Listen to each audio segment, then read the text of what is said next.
Entertainment video channel එකට ඔබ සියලු දෙනාම සාදරයෙන් පිළිගන්නවා. මයික්‍රොස්කෝප් එකක් නැත්නම් අන්වික්ෂයක් ඔබ මිලදී ගත්තොත් කීයක් වෙයිද?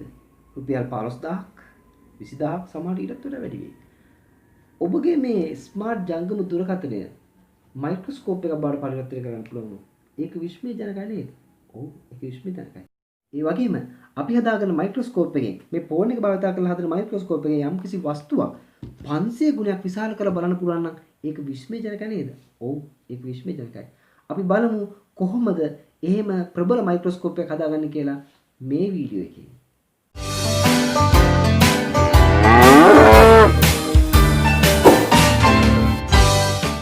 මේ සඳහා මට ඕන වෙනවා ලේසර් පොයින්ට් එකක් නැත්නම් ලේසර් ටෝච් එකක්. මේක බුක් ෂොප් එකේ එහෙම නැත්නම් ඉලෙක්ට්‍රික් බඩු විකුණන කඩේකින් ගන්න පුළුවන් රුපියල් 150යි වෙන්නේ. රුපියල් 150යි. මම මේක ගත්තේ රුපියල් 150ට. හරි. ඊට අමතරව මට ඕනේ වෙනවා ස්මාර්ට් ජංගම දුරකථනයක්. ස්මාර්ට් ජංගම දුරකථනයක්. ඒ වගේම කොණ්ඩ කට්ටක්. මේ වගේ සාමාන්‍ය පොඩි කොණ්ඩ කට්ටක්.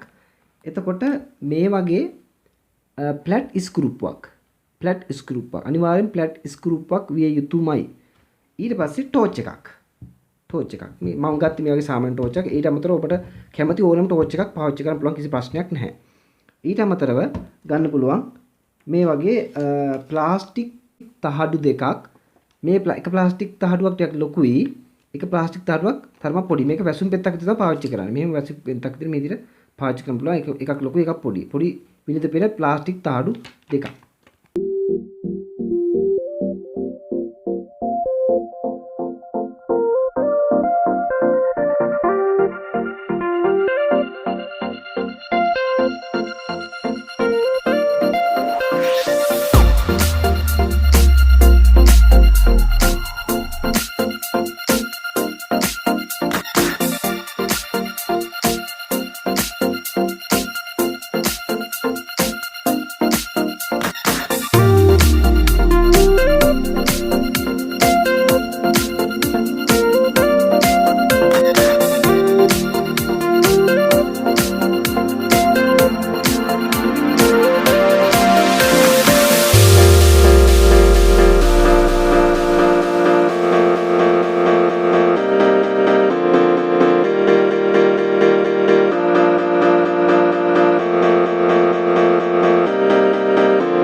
මේ තියෙන්නේ අපි හදාගත්ත අන්වික්ෂය.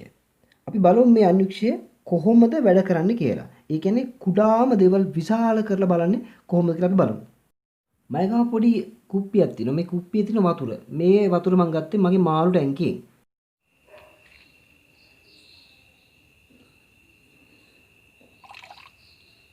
බැලුමට කිසි වෙනසක් පේන්නේ නැහැ. පැහැදිලි වතුර විදිහට තමයි පේන්නේ. හරි. එතකොට තව ගන්නවා මම මේකට ටෝච් එක ගන්නවා. ටෝච් එක අවශ්‍යයි. ඊට පස්සේ ඊට අමතරව මම ගන්නවා ලොකු ප්ලාස්ටික් තහඩු කෑල්ල. මේ ප්ලාස්ටික් තහඩු කෑල්ල මම මේ ප්ලාස්ටික් තහඩු කෑල්ල මේ ටෝච් එක උඩින් තියන්න. දැන් මම අර මගේ මෙන්න මේ වතුර සාම්පලේ වතුර බිඳුවක් ගන්නවා. අරගෙන මෙතෙන්ට වතුර බිඳුවක් දාගන්න මේ විදිහට. හරි. ඊට පස්සේ අපි අපේ ගාව තියෙන අර කුඩා තහඩු කෑල්ල කුඩා ප්ලාස්ටික් තහඩු කෑල්ලෙන් මේක වැසුම් පෙත්තක් විතර පාවිච්චි කරලා මේ විදිහට වහනවා. ඔන්න විදිහට වහනවා. හරි. ඔබට මේ විදිහට පේයි. හරි. දැන් අපි ටෝච් එක හිමිට දැල්වනවා. හරි. හරි. දැන් අපි අපේ අන්වීක්ෂය භාවිතා කරලා මේ වතුරු බිඳුවේ ඉන්න ඇහැට පේන්නේ නැති ඒකසෛලික ජීවීන් නිරීක්ෂණය කරන්නේ කොහොමද කියලා හරියටම බලමු. ඉස්සෙල්ලම අපේ හදාගත්ත මයික්‍රොස්කෝප් එකේ කැමරා ඔන් කරන්න. කැමරා ඔන් කරලා හිමීට ફોකස් කරලා පුළුවන් තරම් Tamanට ප්‍රතිබිම්බ එනකන් ලං කරලා හිමීට zoom කරන්න. zoom කරගෙන යන්න.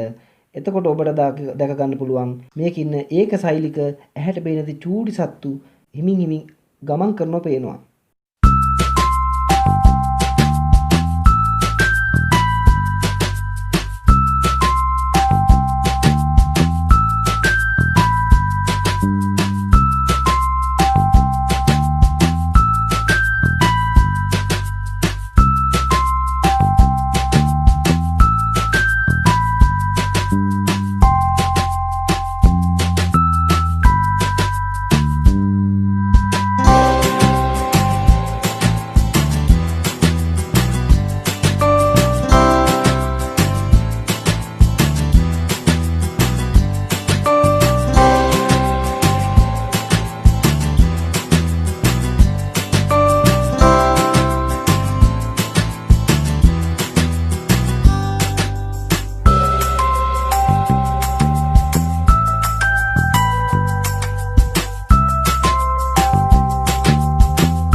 පුදුම හිතෙනව නේද යාළුවනේ?